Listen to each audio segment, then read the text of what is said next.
الامام الشافعي اتولد في غزه. ابوه كان فقير جدا ومش لاقي ياكل ولا يجد قوت يومه. ابوه مات وهو شاب صغير وعنده سنتين. ابوه مات فبقى يتيم ومالوش اخوات وامه لا تجد قوت يومها. اي واحده في مكان ام الامام الشافعي هتتحط في موقف رهيب، ولكن ام الامام الشافعي كانت ب7000 راجل من رجاله الايام دي فضلا عن ستات الايام دي، وتقرر انها تنذر ابنها لعلم الشريعه ولعلم الدين وتسافر لمكه، ترجع لمكه لان الامام الشافعي اصلا من قريش، وتقرر ان هي تموت نفسها عشان تصرف على ابنها وابنها ما يطلعش اي حاجه غير في العلم الشرعي. وهو عنده 4 سنين توديه الكتاب. الامام الشافعي ما لا يملك اي حاجه، يروح يقعد وسط الاطفال في الكتاب. الشيخ بتاع الكتاب قاعد يحفظ الطفل اللي جاب له اكل والطفل اللي جاب له فلوس والطفل اللي جاب له حاجه، والامام الشافعي ما عندوش حاجه يديها له. فرمى الامام الشافعي وما رضاش يهتم بيه ولا يحفظه، فرجع يبكي لامه بعد فتره بقى من الكتاب. فامه قالت له شوف حد ابن غني، ابن واحد من الاغنياء اللي بيجيب للشيخ في الكتاب حاجات كتير، واقعد جنبه يجي الشيخ يحفظه، القط انت بودانك ايه التحفيظ من الشيخ. فبدأ الامام الشافعي يعمل القصة دي. الشيخ رميه خالص وما بيبصلوش خالص ولا مهتم بيه، وهو قاعد جنب الناس اللي الشيخ مهتم بيهم يسمع ويلقط. مرة الشيخ غاب، مين اللي يحفظ الاطفال ويعلمهم؟ بدأ الامام الشافعي وهو طفل هو اللي يحفظ الاطفال ويعلمهم. الشيخ رجع كان يتجنن، ده انا عايز حد يساعدني ومش لاقي. قال له بص تمسك مكاني لما اغيب مقابل ان انا احفظك بقى القرآن. وهو عنده 7 سنين يختم المصحف. خلاص بقى انزل اشتغل. امه ترفض تقول له تحفظ السنة. قعد من 7 سنين ل 13 سنة يحفظ لحد ما حفظ كل كتب السنة اللي كانت موجودة في الوقت ده. فقيه اهل مصر اسمه الليث بن سعد كان في زيارة لمكة، فالامام الشافعي قعد يراقب الليث بن سعد، سمعه بيقول كلمة كده، بيقول له سبب اختلاف الامة هو ضعف علم الناس باللغة، ان اللغة عادت ضعيفة. الامام الشافعي طلع جواه قضية اختلاف امة، يبقى انا عايز اوحد الامه. طب والوقت عدم في علم الناس باللغه. طبعا رجع لامه قالت له خلاص مفيش غير قبيله هذيل. امه بدل ما تقول له تعالى بقى في حضن ماما يا حبيبي، تعالى يا ضنايا، رماته 4 سنين ينام في الصحراء، ينام في الخيم في قبيله هذيل. وقالت له يا بني ان الامر اعز من انك انت تقعد جنبي وتونسني وانا عايشه لوحدي،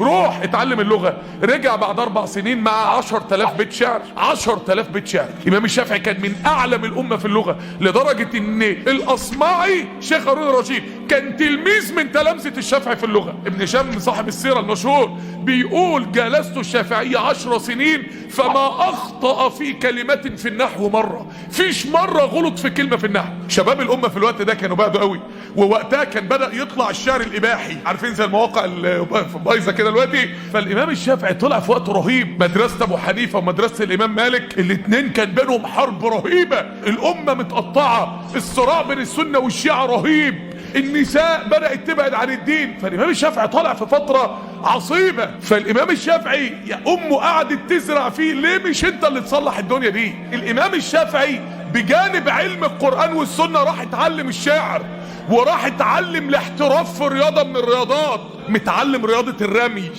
وتعلم علم الانساب، بقى عارف انساب المجتمع وانساب النساء بالذات. فلما كان يجي يتكلم مثلا في الدين يقول ومثلا العائله الفلانيه، يقوم الناس بقى اللي هم الاغنياء بقى المليونيرات بقى والناس اللي هم من العيله دي، يا نهار ابيض هو احنا في الجامع جه سيرتنا؟ هو احنا على القنوات الفضائيه الاسلاميه بيتكلموا عنا وعارفين قيمتنا؟ ده الدين ده طلع جميل يا اخي. يقوم علية المجتمع يعملوا ايه؟ يقوموا يجوا يسمعوا دروس الدين. فبدأ يلعب رياضه، يقوم الشباب يبص مين الشيخ الروش طحن اخر حاجة ده؟ ايه ده شيخ جبار يا جدع، ده بيلعب رياضة وبيجري وفظيع لا طب ما تيجي نحضر له درسه بقى. اوجد قاسم مشترك ما بينه وبين المجتمع في علم الانساب، قاسم مشترك ما بينه وبين الشباب بتعلم الرياضة، قاسم مشترك ما بينه وبين شعراء الدولة العباسية اللي كانوا ملأوا الدنيا فجور زي الوقت الافلام الاباحية كده والعياذ بالله. قاسم مشترك بان هو بقى هم اللي بيروحوا له عشان يتعلموا منه الشعر ويتعلموا منه الفن. مش كان بيعلم القرآن والسنة بس، انسان غير امة. كل ده الامام الشافعي كان عنده كام سنة؟ 18 سنة. رجع من هذيل، شيوخ الحرم قالوا له بص بقى انت دلوقتي عندك 18 سنة بس امام، اقعد افتي في الحرم المكي معانا. لو انت اتعرض عليك العرض ده وانت عندك 18 سنة تعمل ايه؟ تبقى من شيوخ الحرم، تعمل ايه؟ رجع لامه بيقولوا لي افتي في الحرم، قالت له لا يمكن، ده على جثتي تفتي في مين؟ انت خدت علم الامام مالك؟ قال لا. قالت له خدت علم ابي حنيفه؟ قال لا. قالت له تسافر الاول للامام مالك وابو حنيفه. امه رهنت البيت اللي حلتها وجاب الموطأ بتاع الامام مالك وحفظه في 15 يوم، وقام طالع على المدينه المنوره للامام مالك، وقعد قلب الدنيا لحد ما الامام مالك رضي يقبله تلميذ عنده. قعد 9 سنين عند الامام مالك، من 20 سنه ل 29 سنه تلميذ عند الامام مالك، لحد ما اتعلم كل فقه وعلم الامام مالك. قال له انا عايز اروح اطلب علم الامام ابو حنيفه. مين اللي مول رحله الامام الشافعي عشان يتعلم الفقه الحنفي؟ الامام مالك. عشان تعرفوا الائمه دول بقوا ائمه لنفسيات نظيفه. راح الامام الشافعي بدأ يتعلم شويه من محمد بن الحسن شويه كده، وقال لا ده القصه طلعت كبيره، ده كنت بحسب الفقه الحنفي هيتلم بسرعه، ده ليله، ده عايز كذا سنه. طب اعمل ايه؟ انا معيش فلوس، هسافر اليمن اشتغل هناك، في هناك شغل حلو. رجاله يروح اليمن عشان يقدر يرجع فين؟ عشان يرجع فين؟ العراق، يتعلم الفقه الحنفي. يروح اليمن يلاقي هناك بقى علماء الشيعة بقى كانوا كتير هناك وكده، يبدا بقى يفهم الفقه الشيعي ويقعد ويسمع منهم وهو شغال. فكان بيفتي للناس ان في حاجات الدوله العباسيه بتعملها ظلم. حاكم اليمن يقرر ان في 10 بيفتوا فتاوى سياسيه ضد هارون الرشيد، يبعت لهارون الرشيد يقول له ابعتهم لي. هارون الرشيد ذبح 9، دخل الشافعي العاشر. مين اللي كان قاعد جنب هارون الرشيد؟ الشيخ الكبير قوي قوي قوي بتاع هارون الرشيد، محمد بن الحسن، اللي الشافعي قبل رحله اليمن راح له طلب على ايده شويه وبعد كده رجع لليمن. محمد بن الحسن قال له يا امير المؤمنين ذلك الرجل سيكون اعلم اهل الامه. هارون الرشيد القصه اتقلبت معاه تماما، بدل ما يموته اداله 50,000 دينار.